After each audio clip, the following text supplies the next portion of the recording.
The first thing I'd like to do is go over all the buttons on the phone. This way you know where everything's located and what it all does. Starting here at the left of the phone, we have 5 buttons, and those 5 buttons are your line buttons.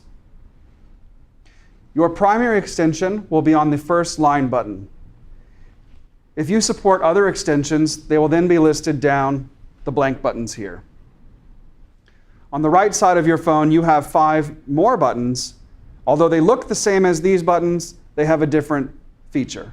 These are your session buttons. This is where your phone calls will be listed when you receive them or when you make them. This one extension, and for any extension on the phone, can receive up to 2 calls and can make a total of 4 calls. On the bottom of the screen, we have 4 soft keys. These soft keys correspond to what is listed above them. So on your idle phone screen, you see redial, new call, forward all, do not disturb. But if I was in a menu or on the phone, these would change to offer me different options. The semicircle arrow here is your back button. It can be used when you're in a menu. So for example, if I am in this menu here, and I'd like to go back to my main screen, I'm able to press the back button in order to do so. The green ring in the middle of the phone is your navigation button. You can use it to move up, down, left, or right to select items on your screen. In the middle of the ring, there is a silver button, and that is your select button to make selections that you've highlighted on the screen. The red handset is your end call button. Although you are able, of course, to hang up by using the handset or by using the end call soft key, this is yet another button that you are able to press if you'd like to end a call. Down here we have the cassette tape button, which again is your voicemail button. This is the button you will use to access your voice message system.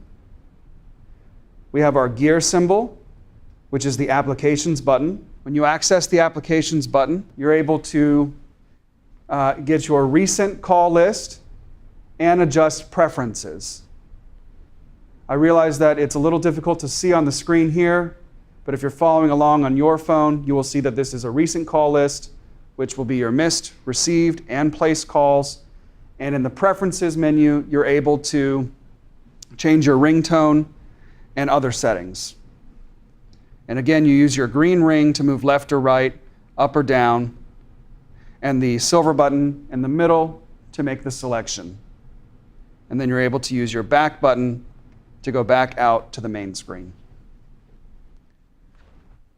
The next button we have is our open book, and this is your directories button. If you are to press this, you'll find the second option is your corporate directory. If you select the corporate directory, you will find the ability to enter in a first name, a last name, and or a phone number. It can be a combination of those 3 things that you'd like to search by, or just one. And again, it's a little difficult to see on the screen here, but if you're following along, you'll see first name, last name, and number. To enter information into these boxes, you'll need to use the dial pad. And as you can see, ABC is 2, DEF is 3, so on and so forth. So let's say that I'd like to enter a C into the last name box.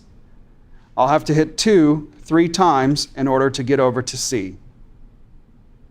You don't have to spell out a first name or a last name. You can do a partial search of the name if you'd like.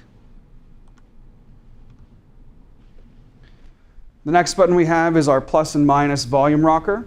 Of course, when you're on the phone, it will raise and lower the volume of the caller's voice. However, when you're not on the phone, it will make the phone ring louder, or it'll make the phone ring softer, depending on your preference. On the right side of our phone, we have a pause button. This is your hold button. We have an arrow pointing at the person. This is your transfer button. We have the group of 3. This is your conference button. We have a headset symbol. If you're using a headset with this phone, you'll use this button to turn on and off your headset. or to answer and end calls with your headset. We have the speakerphone button. This is pretty self-explanatory. It's your speakerphone. Then we have the microphone with a slash through it, and that is your mute button. When you press this button, it'll light red to let you know that it's enabled. You're able to mute the microphone of your handset, your speakerphone, or your headset with that one button.